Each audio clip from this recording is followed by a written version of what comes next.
Morning. So I have a pretty weak internet connection here. I don't normally. Come on, push the eyebrows. So we're going to do the standing, squatting and shaking. I've got a lot of confidence in doing this. I'm delivering this really for Martin, Tash and Katie, but other people might glean some interest from it. So I'm going to do a little introduction and then we'll do the standing, squatting and shaking. I'm streaming on my laptop because that seems to give a better connection, but it's not like my camera where you'd be able to see more of my body. So I'm going to describe what I'm doing with my legs and knees, and then obviously you'll be able to see what I'm doing with my face. Hopefully not very much. So I've billed it as shaking the snow globe. I think when you're younger, it's easier to be flexible and fluid with your habits and decisions. The older you get, the analogy is, it's like going down a ski slope and your skis cut in grooves, and those grooves are your habits. That every time you go down the slope, it's actually near impossible to not go down that same pathway. So you've cut in some very deep grooves.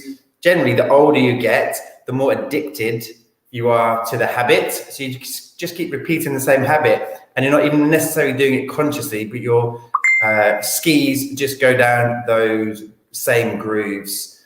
So a phrase from the therapeutic psychedelic industry is shaking the snow globe. By shaking the snow globe, when the snow settles, those grooves have gone, you're now free to make better habits, better choices, which will then lead to habits. So there's lots of different ways you can shake the snow globe. Iboga is a very intense way to shake the snow globe.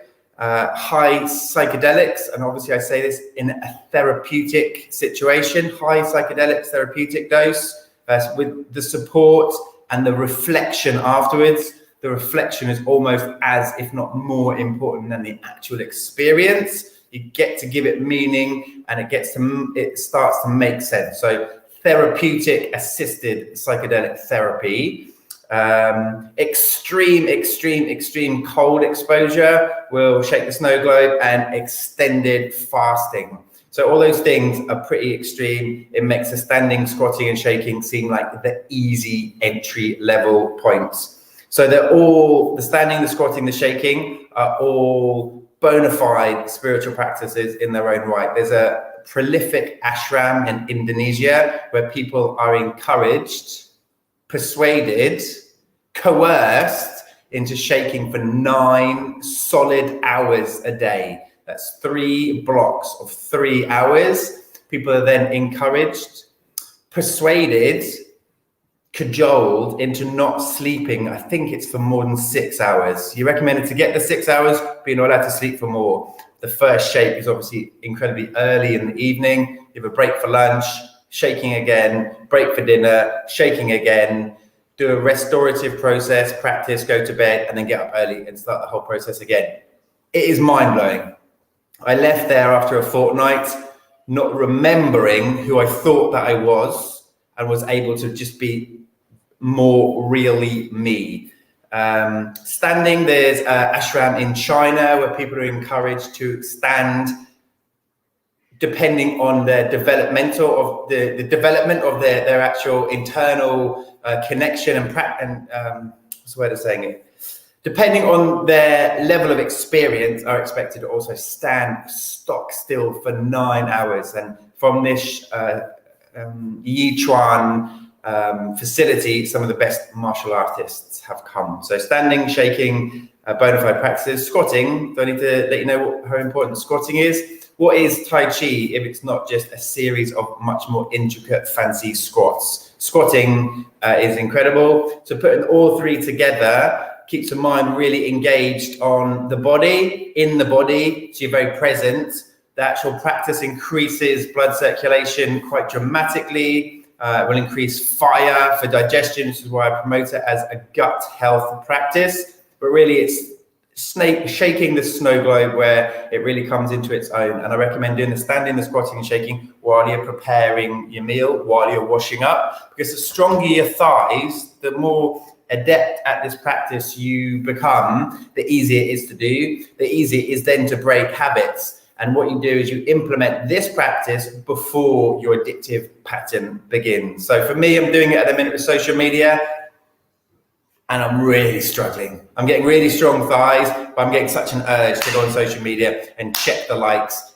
And it just in the cold, hard light of day, the practice, if anything, gives you a break, gives you that gap, gives you a gap before you fall in to your traditional habits. And you get to really see, why am I going on social media? Oh, I've got low energy, and actually the blue light of the screen, hopefully some likes, just really dopamines me up, but it's not a natural, authentic way to get that dopamine release. So I'm getting really strong. So I'm doing lots of squatting, standing and shaking, because I do that as my barrier before doing social media checking, and it is happening. So I limit myself with this. I won't go into too many details. So that's what I'm using it for now. I've done it before to disrupt my alcohol habits. I would say it's ever a big addiction, but alcohol habits, caffeine habits, that's a really hard one to get my head around and get over. But you just put this little pattern interrupt before you do your addictive habit. And after some time, 2-3 days, 2-3 weeks, for caffeine, 2-3 months, you start to really break up that habit, shaking the snow globe, snow settles, you then choose better habits. Enough talking for today. So I'll do another one of these videos where I literally just crack on and do the standing, squatting and shaking. And then you guys can revisit that every time you need a bit of inspiration. Doing this practice together amplifies its effect for everyone. So, persuade grandma, grandpa, kids, everyone just to turn up, having them turn up and just do the practice amplifies it for everyone involved. So I generally finish on standing. Standing, if I'm honest, is my absolute favorite one. I get so much from it. So we're going to start with is this a squat or is this a shake? And that's a really good example of this practice is good for everyone. And generally I say there's never one size fits all, because everyone's so different. I'm going to use some really oversimplified analogies. Working with clients, I do the client notes, I do this 2-hour consultation. By the end of the consultation, I know that person has too much heat in the body and they need to be cooled down. I can then go on to my next client, take the consultation. At the end of that consultation, it's like, wow, this person has not enough heat in the body. They're too cold and they need warming up. So generally, like I said, I'm oversimplifying things. People are burning too hot, too much heat in the body, need to cool down. People are too cool, too cold, and they need to warm up. Yeah. The same can be said for someone. I'm a speedy kind of character. I like to do things quite fast, get on with things. So I generally take consultations, and then at the end of it, through their habits, their lifestyle, and their diet choices, I see this person is fast, is going really, really fast. They need to slow down to find the balance. Or I take consultation with someone and it takes forever. When I finally get to the end of it, I'm like, oh, wow, this person is going too slow. So if they're too slow, you need to practice that speeds you up. If you're too fast, obviously you need to practice that slows you down. If you're too hot, you need cooling. If you're too cool, you need warming up. This is why this practice is beautiful, because it has the stillness, slows people down, has the shaking, speeds people up, and the stillness is actually very cooling. It actually brings it reduces your heart rate. I think the research I did last was like 30 to 40 beats per minute. It slows it down. So it's cooling the system. But shaking gets your blood circulating, so it warms you up. So this practice is what I call an adaptogenic practice. It's an adaptogen. So if you need to speed up, do the practice, and you'll have some pep in your step when you're finished. If you need to slow down, do the practice. And the standing will be the part that really hits home, and you'll leave slower. I hope that makes sense. This is why it's a universal practice, the standing, squatting, shaking. Because if you need to slow down, it will slow you down. Because you'll just tear into the squatting and be like, this is for me, this is easy. And then when you do the standing, you'll find it more challenging, your mind will wander, but you'll end up slowing down. Or you'll be a slow person and you'll be like, oh, I'm at home, this is beautiful, and you're really still. And then the shaking is like, oh, how do I get the momentum? But you do get the momentum and you speed up. So this is why I love this practice so much. So we'll get to it. That's my over explanation. I hope that makes sense. But yeah, as a pattern breaker, it really, really helps to have that contract with yourself, have that commitment to yourself that you're going to do this every time before you have a coffee, before you have a cigarette, before you have a drink of beer, any alcohol, or before you go on social media. And you have that contract, and the accountability is with you, and you can check in with yourself in the evening. How many times did you score without doing the squatting? Shame on me. And actually, how many times did I do it? And I did my accountability practice. Yay! And it makes you feel great. So you're going to repeat what makes you feel great tomorrow. So you actually just do the squatting. Now I don't need to actually check social media because I already feel pepped up. I don't need that dopamine hit, that dopamine fix. I've got it from an actual more natural pattern, and you will get a dopamine, a sense of euphoria from doing this practice. Okay, so we're going to start, like I say, is it squatting? Is it shaking? It's definitely not standing, is it? So this is actually squatting, but this can tip into shaking so easily. It's the same mechanism. So, and the same body alignments for all three practices. You want your feet flat on the floor, parallel, hip, shoulder width apart. So you want to look down, your knees should line up with your feet rather should line up with your knees, which lines up with your shoulders. So you've got this, like these two parallel tram lines. Your knees need to be secure and safe. Do no harm is the meme for this practice, and that means support your knees, look after your knees. So your knees are always the primary focus of care in this situation. So your knees just balanced atop your feet. Your hips, your pelvis rather, is like opening and closing. The mechanism is kind of happening here. So you're opening and you're closing. You're opening, it's a very Tai Chi-esque movement. So it's happening in your quad, and actually deep in your pelvis is your psoas and iliac psoas muscle that come through and interact, make contact with your large intestines. And that's why I use this practice as a mobility practice. So it helps with better bowel movements. So you do this for a minute. I generally set a timer. Alexa, set a 1 minute timer. I haven't actually got Alexa turned on today, so that's not going to work. But normally I do that with my voice activated device. Alexa, set a 1 minute timer.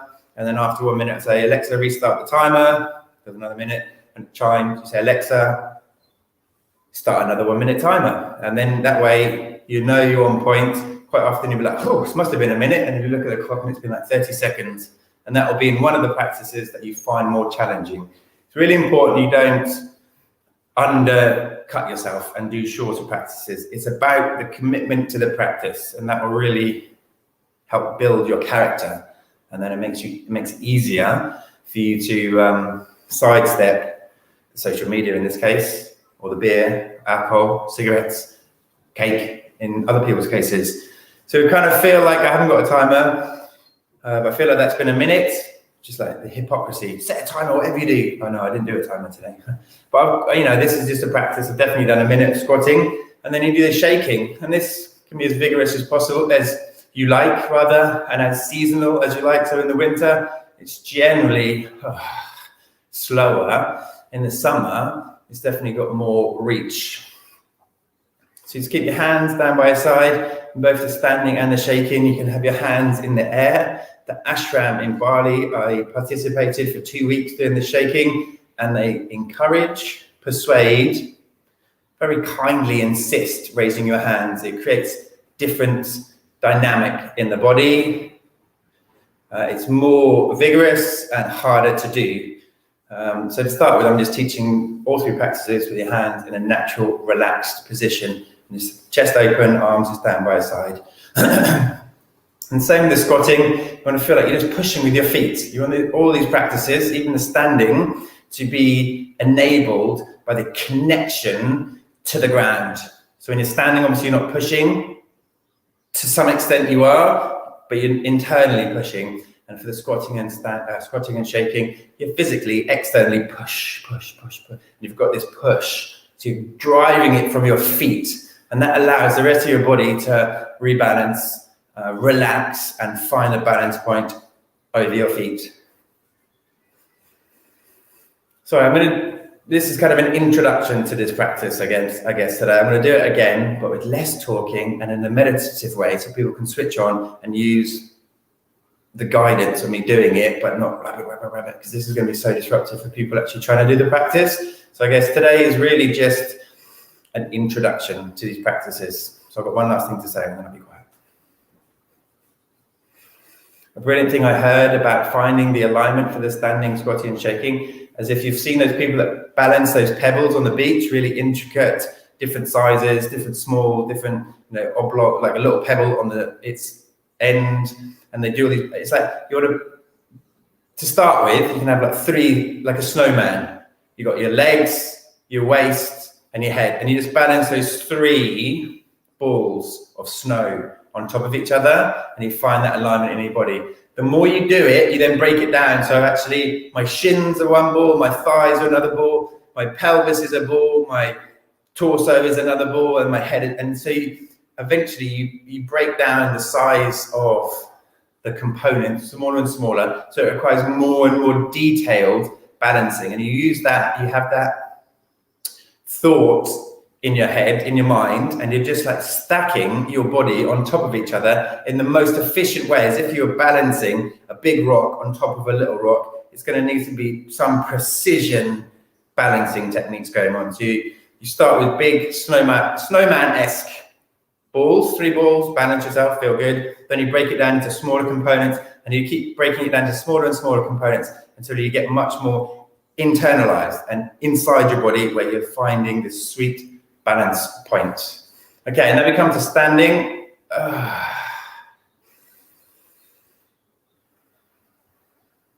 I guess it's in the standing more than the shaking or the squatting, where you use that balancing pebbles analogy, and then that will translate or transfer rather to the other practices. So it's here in the standing, you really feel your body. And after doing that, I love standing at the end of doing the squatting, standing and shaking, because my thighs, I wouldn't say they're on fire, but they're definitely burning hot. So I can feel the connection into my pelvis. I can feel my knees rooted above my feet. So you just kind of lightly, gently feel into your alignment. Your head always wants to be buoyant.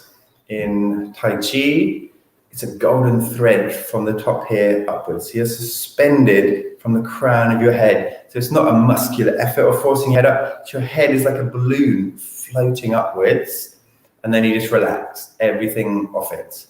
So it's like a hanging basket. And then, you do this again for a minute. I'm streaming this through a third-party platform. So if anyone is commenting on Facebook, comments won't actually come through till later, but I will definitely endeavor to answer them.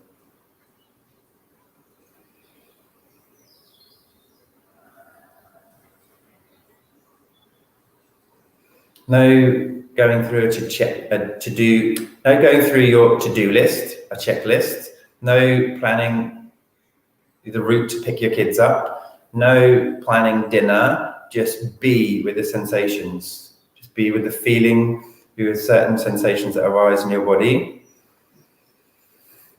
It's so compelling, I'm talking about it, so I got it on the tip of my tongue that I'm doing this to stop my social media addiction.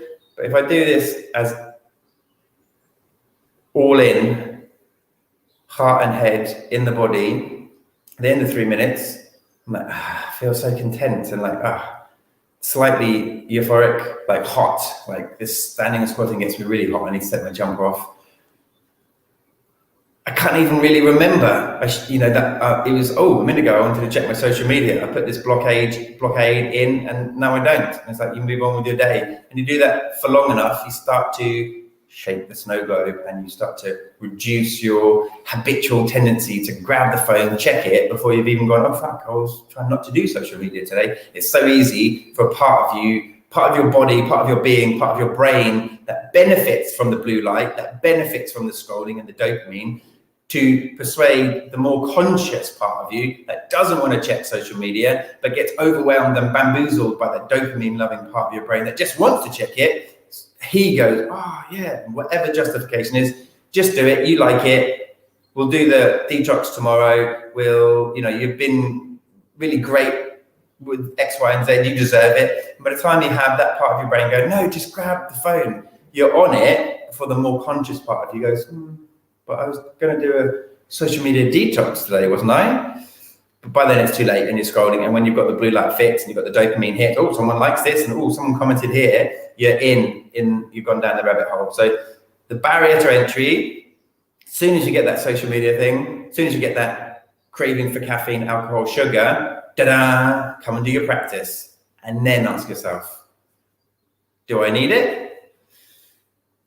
Okay, folks, that's it for today. Feedback, please. I'll definitely do another video using my phone camera, so it'll be long and you can see my alignment. And I'll just go straight into the practice, and I'll do it in the way that's meant to be done. You're not meant to be chatting the whole way through. It's about being in your body, being present to the sensations, and being engaged in the moment. And that, in turn, will give you a pep, give you the energy, give you the dopamine, give you the exorbitant good feeling that you don't need to have the coffee, the caffeine, alcohol, or in my case, the social media. Anyway, let's see how it goes. Thanks, folks.